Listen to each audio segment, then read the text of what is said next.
Do an impression of a pirate. Go ahead, in your head, right now. You just said R, didn't you? Maybe threw in a shiver me timbers or a walk the plank. That voice you just heard in your head, the growl, the rolling R's, the whole persona, didn't come from real pirates. It came from one guy, one actor, in one movie in 1950. And today, I'm going to show you how a single performance rewrote the way the entire planet imagines piracy. That's the kind of thing we break down every week on this channel. His name was Robert Newton. Born in Dorset, England, raised in Cornwall, both part of a region called the West Country. People from the West Country have a distinct accent. They emphasize their rupees. They replace yes with R. They roll vowels in a way that sounds to outside ears rough and salty. Newton was also a Royal Navy veteran during World War II. He understood the sea. He understood sailors. In 1950, Disney cast him as Long John Silver in their first fully live-action film, Treasure Island. Newton didn't use a standard British accent. He took his own native West Country dialect and cranked it up to 11. The growl, the exaggerated rupees, the theatrical swagger, all of it was Newton performing a version of the accent he grew up hearing in the pubs and fishing docks of Cornwall. Audiences had never heard anything like it. The movie was a massive hit. Newton Silver stole the entire film. If you like stuff like this, subscribe. We break down videos like this every week. And then something happened that nobody planned. That voice became the voice. Newton went on to play Blackbeard in 1952, reprised Long John Silver in a 1954 sequel, and starred in a TV series, all using the same exaggerated accent. By the time he died in 1956, Robert Newton had single-handedly created the archetype.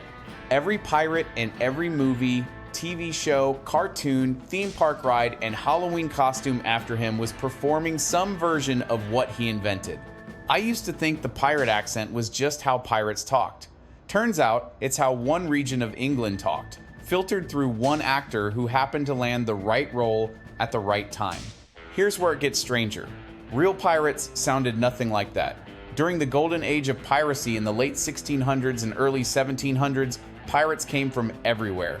London, Ireland, Scotland, Africa, France, the Netherlands, the Caribbean. Historian Colin Woodard noted that pirate crews included large numbers of Scots, Irish, Africans, and French, with the largest English contingent probably coming from London, not the West Country.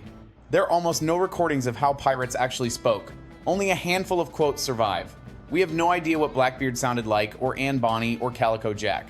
The truth is, a pirate crew probably sounded like a dozen different accents arguing over treasure.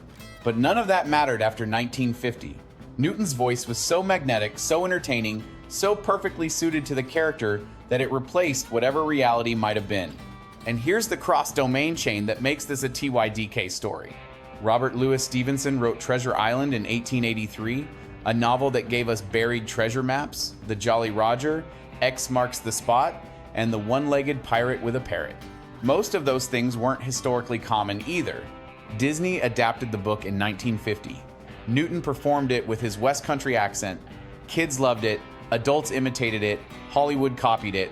Then in 1995, two friends playing racquetball in Oregon started trash-talking each other in pirate voices, Newton's pirate voice, and thought it was so fun they invented a holiday. September 19th is now International Talk Like a Pirate Day. It's celebrated in dozens of countries.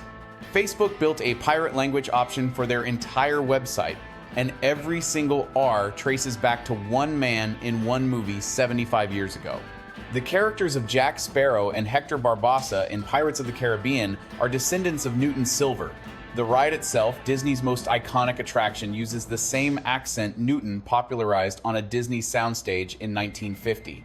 One actor, one regional accent, one movie role, and now 8 billion people think that's how pirates talked.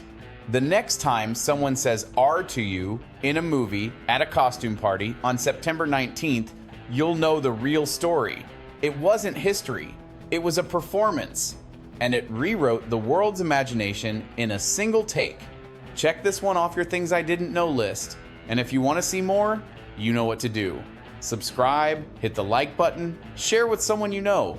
There's another video waiting for you right now. Click the video on your screen. 5 minutes, no filler. Thanks for watching.